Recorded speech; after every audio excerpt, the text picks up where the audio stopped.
Welcome back to the Business Behind Your Business podcast. Today we're actually recording live so we can share this with you in video format. So if you want to subscribe to our YouTube channel, which is the Business Behind Your Business, you can see us in all our splendid visual glory. Although I say I've got a good head for podcasting. We're going to have some slides, or I guess some diagrams, infographics shared today, which highlight some of the topic that we're going to talk about. But if you're listening in your car, we don't want you to be distracted while you're driving. So those handouts will be available for you to download in the show notes or on the Business Behind Your Business website. So that's the businessbehindyourbusiness.com. Welcome back. I'm Paul Sweeney, your host. I'm a chartered accountant, a business advisor, but we're going to be talking today about labour shortages. Now, why is an accountant talking about labour shortages? Well, I will save you the worry. The accountant is not going to be talking about labour shortages. I have brought in the human resources expert from our team, Mr. Paul Cripps. Welcome back. Thank you, Paul. Thank you very much for having us on the podcast and on the video. What do we call it? Video cast is this one, given it's the first time we've done a video together as well.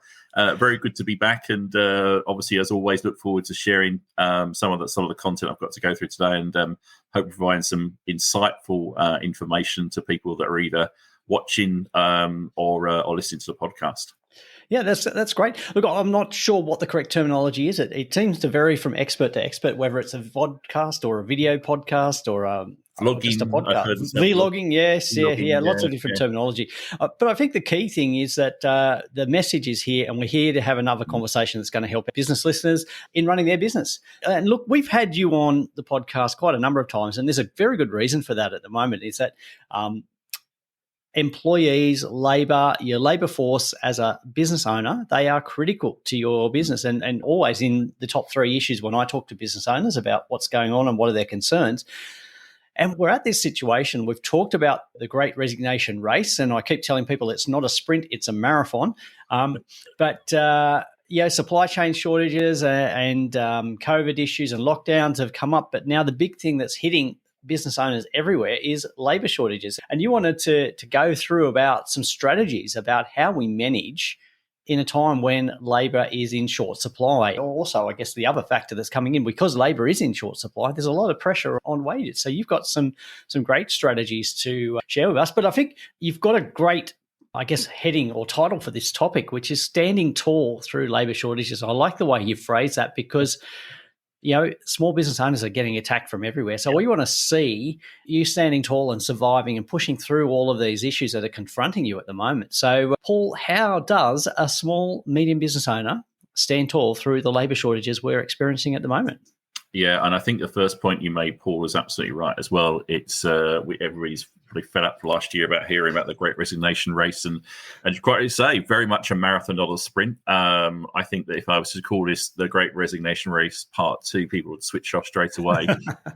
So a creative title was certainly I think a good move for this one. And as you say, there's as ever a lot of things. There's no silver bullet on this. I think what I really wanted to cover is probably just to help what I call complete the jigsaw, is to really talk about why we're where we are, and then go talk a little about alignment versus retention, and then go cover really probably some proactive tools about that businesses can use in their everyday business. So perhaps first of all, I'm going to talk through these through these slides, and but it'll also the audio hopefully will make sense as well. There's four pieces of information here which I call really about the perfect storm. So really and truly what we had, some of it we had coming already. Some of it may have taken us by surprise. Some perhaps things shouldn't have taken us by surprise. And we've got one graphic there which talks about net migration. There are obviously in the years 2020 and 2021, net migration was actually obviously backwards, with people leaving the country and borders being closed. But it actually hasn't necessarily kept up with skill shortages even in the years prior to that as well. So that's really, I guess, factor number one of this perfect storm. The second one, the second graphic there looks about our population within Australia. Just what demonstrates how we've very much got an aging population. And one thing that COVID brought around as well is some people are deciding maybe actually they're now going to use it as an opportunity either to stop work. Some people wanted what was, I think, called the sea change and the great exit out of big cities to work in more remote locations. And for some people, that might be that they're working differently. And certainly, I've had other people that have actually thought about well, maybe they're just going to leave the employment world and start up their own business as well. I'm sure you, Paul, also come across a few success stories of people that started a business during these last couple of years as well.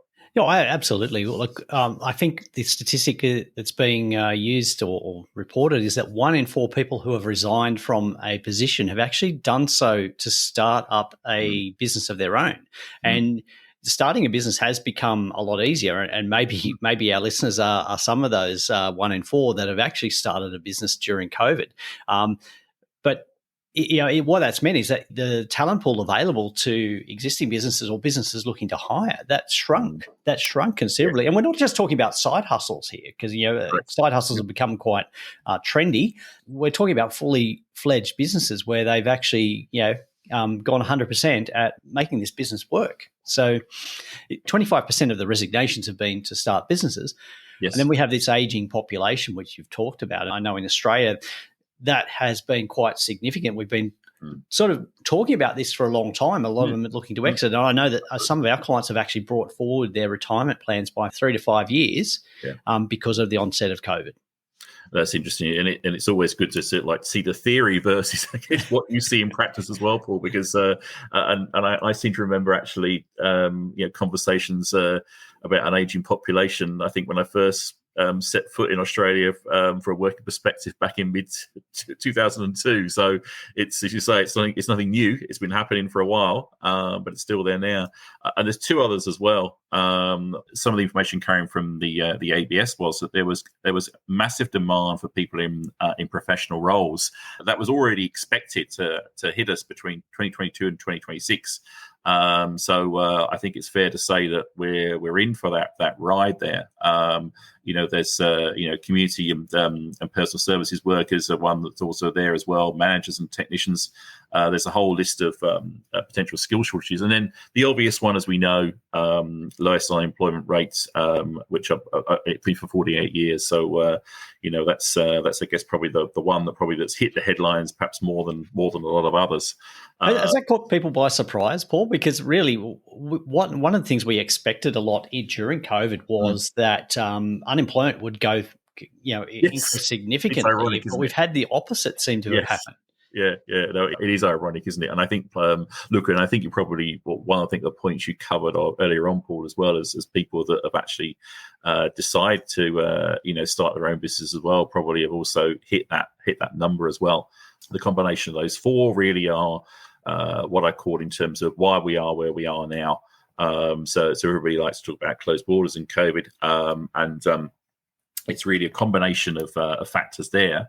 But also a combination of factors that were going to hit us in some way as well. And one of the things that I, some of the things we're talking about today, we're bringing them up because of where we are. But having said that, there's some good habits to get into. I call basically losing good people the leaky bucket syndrome. I guess probably historically people have lost good people.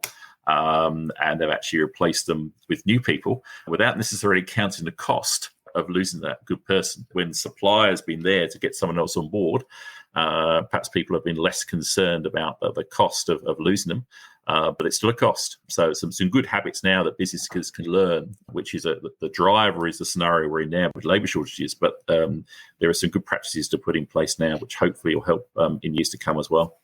Yeah, I think we were talking before about the shortage of particular levels of skill. And I know the professional services is one area where we've had this period of where labour supply was, bountiful, and we didn't invest in training the next group coming through or the next wave of experience. And a lot of businesses ceased hiring inexperienced people and training them. But the problem was that, that happened 5 years ago, and now everybody wants the person with 5 years experience.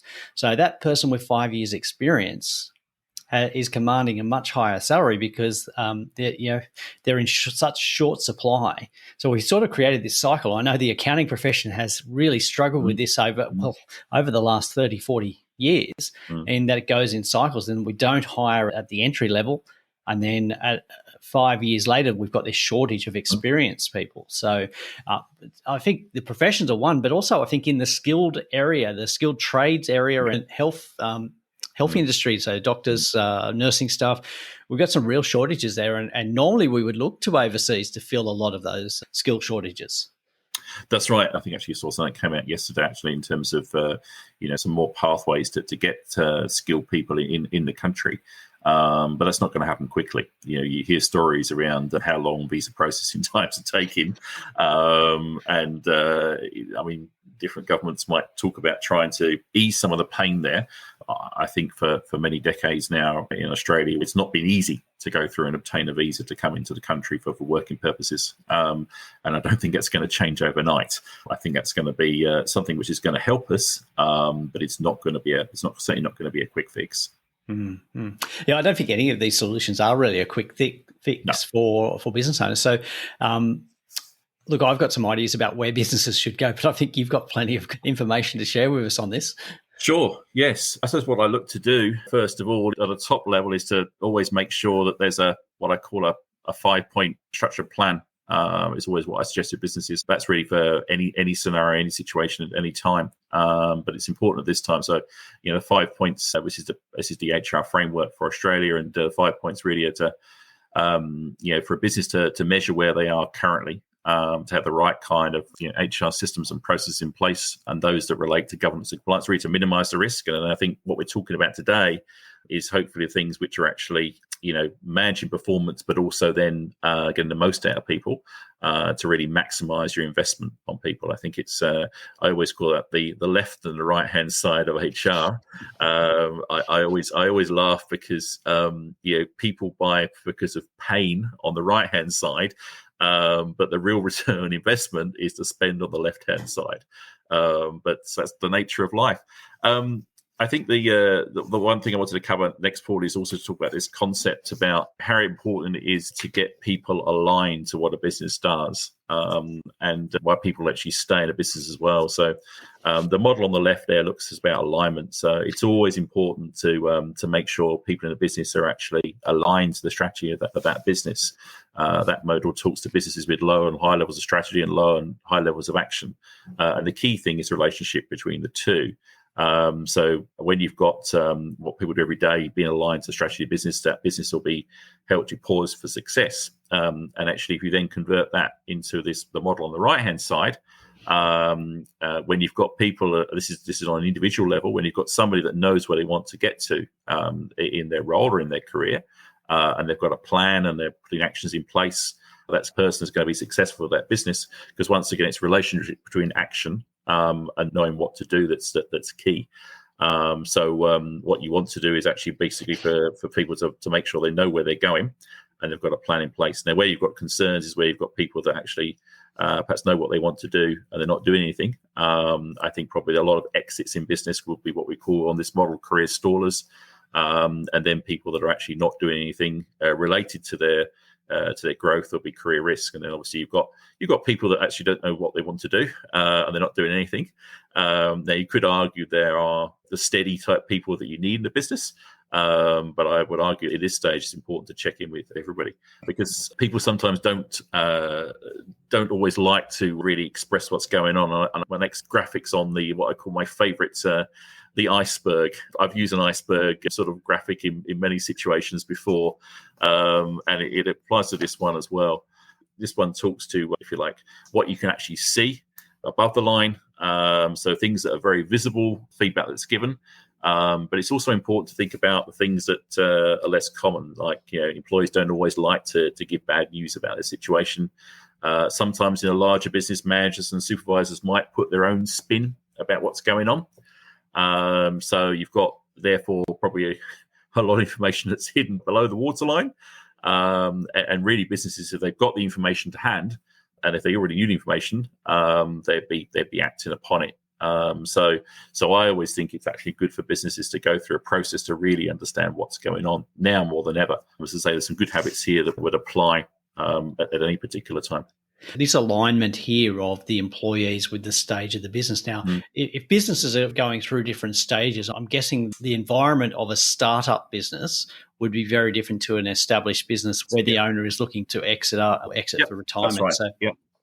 So we've got to look at not just what stage your employees are at, but does that change as your business evolves? So absolutely right. It certainly would change, and you're absolutely right, Paul. If you've got a business that's in startup and businesses that are exiting the market, they're going to basically position themselves very differently.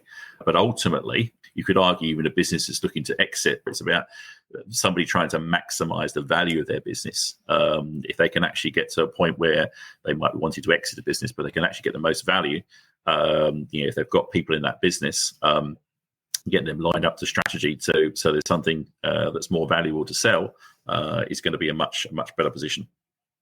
Yeah, having a team aligned with the business is critical at any stage. Look, if you're in that period of growing your business, you want the right employees in the right roles. You don't want somebody that's developing a key process to be somebody that's going to turn on a dime and exit to go find the next shiny career. You want somebody there for the long term. Look, we're talking about long-term retention. I think that the retention period of most employees is becoming shorter and shorter. So we need to look at more about what can we do to retain employees in the long run. And the longer you've got employees, you do retain that knowledge, you retain that understanding of processes. And the smaller your business, the loss of a key employee can have a much bigger impact. Absolutely right. I mean, for a small business, one person leaving can have a catastrophic impact on a particular business, and I think it's the case now. It's certainly been the case for some time as well. Yeah. Are we more aware of it now because of the COVID conditions and because labour is in such short supply? I think we are. I think that actually highlights it, and I think if people are easy to come by, labour's in good supply, and people can just plug the gap quite quickly. There's probably been less of a concern in the past. I always talk about the hidden cost of turnover, and sometimes people are more forgiving if there's someone that can come in to pick up a role when somebody good leaves. But there's still a cost, right? So, which is why I say, basically in this difficult situation, learn some good habits now. And keep them, because ultimately that will serve a business well when labour is in better supply, whenever that might be. Which it's certainly not going to be quick anyway. It's going to take a while. So, look, Paul, you mentioned about this retention strategy and how employees need to be aligned. So what are some of the key things that employees are concerned with? Because I think that has probably changed, and particularly over the past few years. I've actually got so I've got two slides. One's actually about some of the changes and concerns of employers. So then I'll go on to talk about some of the concerns of employees. This research comes out of a tool I use called Star Workplace. So this is based on real data coming from businesses over the last 2 years, and I like to stress it's Australian as well. This is not something we've imported from the US or the UK. This is very much Australian. So the first one's no surprise. I think that concerns of employers about paying people correctly to keep them. We've also touched earlier on about very high inflation of wages in certain sectors. Probably a little bit linked to that as well, and the conversation we had earlier on as well, Paul, around having employers that also have concern about internal succession planning. How potentially are they going to replace some of their key people, or in some cases replace themselves?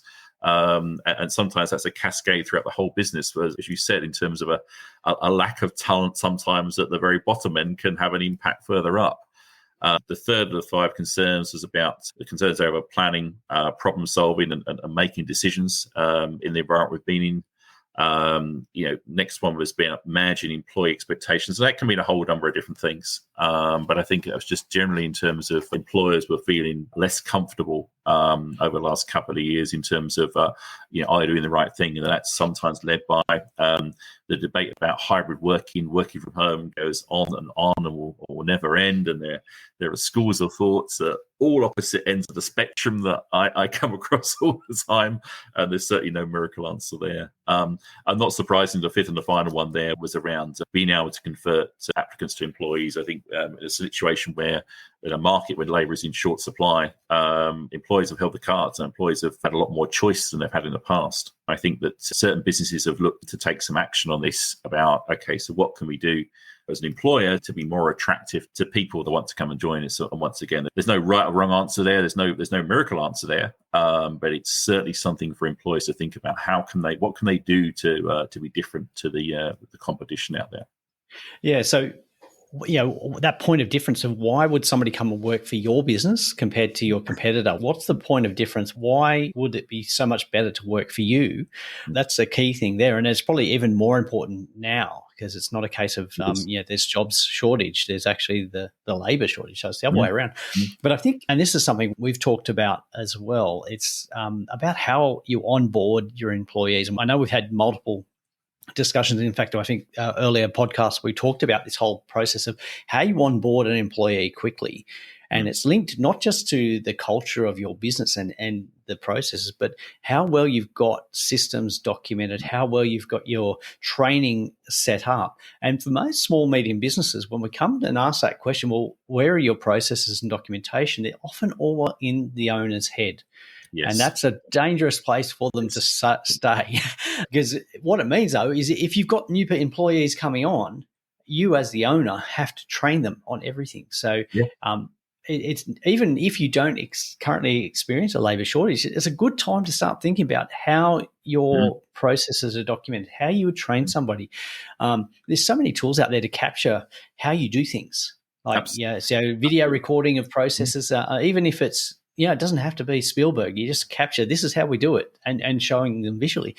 But I think the other thing I wanted to ask you about a bit more is when you lose a key employee, I think the immediate response is to replace like with like. Yes. and when that likeness is not there or that likeness is there but at a huge premium, you've really got to ask, as a business owner, is the value there or should I be doing things differently? And are you seeing that? Is there a trend out there that people are not replacing like with like? They're actually looking for alternative ways of meeting their obligations, like employing different kinds or styles of employees. Look, I've seen a whole mixture, Paul. I think you're absolutely right. I think it's being creative about ideas. This is the time to be more creative if someone key does leave. I've had examples of where people, have perhaps changed the type of role. Sometimes it's been down to location as well. I have one client that decided to effectively open up a new location and tap into a different talent pool. And that's been very successful to actually, where there was a shortage in their current location, to actually tap into talent in a different city has been something that's worked for them. And they've been able to, get themselves out of a tricky spot. It depends on the circumstances, but certainly thinking differently is really important. I went to a national HR conference a few weeks ago, and there was a keynote speaker there, and he was pretty much making the point that we're in this difficult situation where we've got people that are seemingly not wanting to work for a lot of your workplaces. Now's the time to really think outside the box, do something very different, because quite frankly, a lot of people that are Gen Zs may not want to work in your workplaces. So unless you change now, then that's not going to help you to get people in place in time to come. Mm-hmm. It'd be good to hear and see some of the comments and feedback from our listeners and about what they're having to do if they're experiencing labour shortages at the moment. What are you having to do, or what have you done to actually overcome a labour shortage? Because we all have to think creatively. The market is there, as we've seen. We talked about earlier. There is a shortage of supply for varying reasons, not just one. And you called it the perfect storm, the perfect labour storm. Certainly, four of those things, we kept our eye on the ageing population, because I think that was the thing that most concerned us. But then we've been hit by these other three factors that have come in. So what are our potential employees looking for? Yeah, so look, here are five sort of like key concerns. Actually, interestingly, these are the top five key concerns that come from the same research as the employer's concerns. Now, obviously, remuneration, always comes in. That's still there as well. Look for a business that has sufficient planning and decision making. I often get asked a lot of questions about this one. I'm thinking, a lot of people say to me, "Oh, why would an employee care about that?" Well, the fact is, they do. They want to see a business that's well run. Basically, even if they don't like the decisions being made, is that there is actually efficient decisions being made in the business. When I think back to sometimes in the corporate world, and not all of them, but one of them I worked for that was incredibly slow in making decisions. The sort of businesses would really struggle. The opportunities for advancement's an interesting one. I think sometimes, and it depends on the size of the business. Sometimes with smaller businesses that can be more difficult. I'm thinking of a couple of examples of a couple of different clients I'm working for at the moment of two ends of the scale. One's a business of 5 people, one's a business of 80 people. And they're actually doing some really good work in this area. Because they're actually trying to work out, okay, so how do we actually put something in place where we can actually map about how someone can actually advance in the company. And I think sometimes it's just having a plan there about how people can have that opportunity to advance. Or if there are situations, examples where it's happened in practice, I've got one client where there's been plenty of those that have happened, making something of it, making sure that's being celebrated and that story is being shared. And I think you can go outside that traditional hierarchy structure where it's like that pyramid progression up the ladder as you get more experience. And that I think we're looking now is in terms of, and certainly in the accounting side where we've had a very much a flatter pyramid structure is going outside those traditional roles and looking at, well, what else can we do that's going to provide some engagement, some ownership, some stimulation for our employees, give them something that they can take ownership of and create those opportunities. We need to look outside of how we traditionally do things. Mm-hmm. No, you're absolutely right. Well, a couple of comments that I've heard recently, and probably link opportunities for advanced and professional development. Probably, there is some linkages there, right? But I've had a couple of conversations recently, or very different conversations, but on the same topic of in businesses of talking to when I'm going through talking to them about what comes next in terms of their career on behalf of the employer. That I've talked around people that are actually looking to what they do now.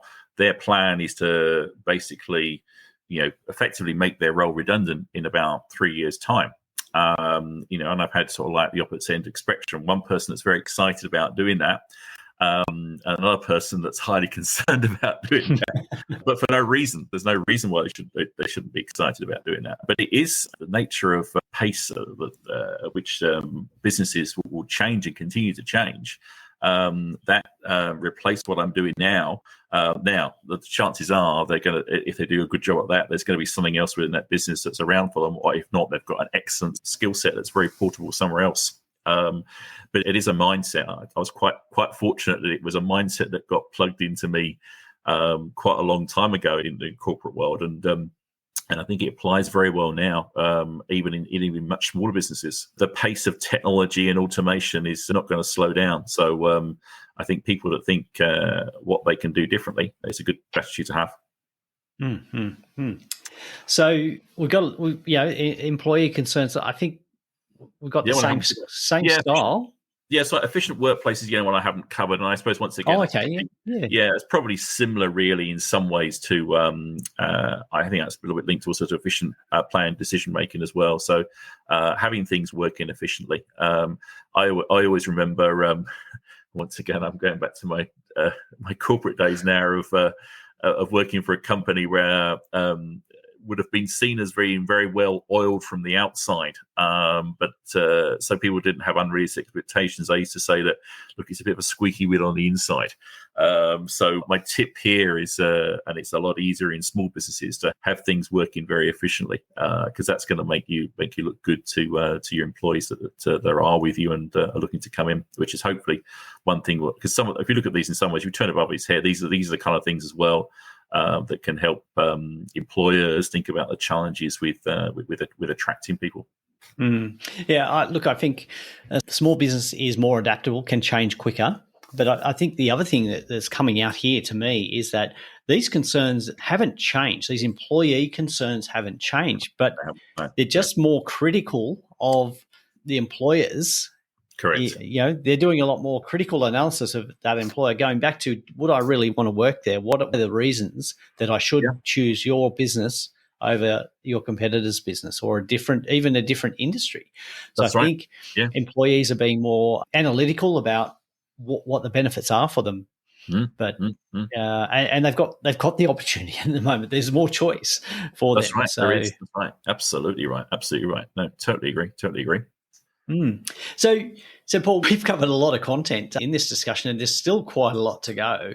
It opens up so many questions. So I think if we got some more questions from our listeners, we'd be happy to come back and have a look at those questions in a bit more detail.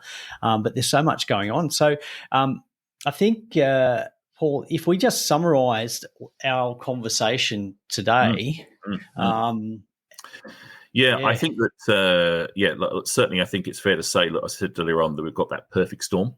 We've got employers needing to understand in terms of the importance of getting people aligned.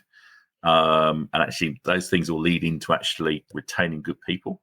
Once you talk through the top 5 or the bottom 5 employer concerns, I think that in terms of what to do next, I hate to be boring, but in some ways I sound like a bit of a broken record here. It's basically do the things I've talked about previously. I'd make one slight change to what I said. I think it was in November of last year. I used to talk about pre-Great Resignation race, where we said it was going to hit hardest in March 2022. I think my tip was check in with your top people. I think you now need to check in with everybody. I've worked with some clients where I've checked in with their top people, and then they've got me back in to then check in with everybody, and basically check in before it's too late to try and hold on to your good people. Check in terms of why they joined the business, what makes them stay, and what else could improve things to make them stay as well. And as we said earlier on as well, the other context is if you have lost somebody, think outside the box in terms of what options might be out there, in terms of what else you could actually do to get the work done, perhaps in a different way. So there's a lot there. And look, you've mentioned there's a lot of tools out there that can be used. And I think you've got some good summary of how those tools are benefit to business owners. And I think the other thing that's happened, particularly in the last couple of years where cloud's become a lot more prevalent, is those tools are a lot more accessible to businesses. Yes, right. Having said that, just because there is a tool in the tool shed, you need to know how to use it. And I think that's where getting the advice and assistance of somebody like Mr. Cripps would be very beneficial, so that you actually get the value out of it, not just that you're using the latest and greatest tool to help with understanding your employees and where they're positioned, but also understand what it means and what does it indicate for you. What do you need to change? So encourage you to look at that. We're going to put some links to those resources in the notes. Love to hear your questions, so you can put them in the comments, or you can email us at podcast@thebusinessbehindyourbusiness.com.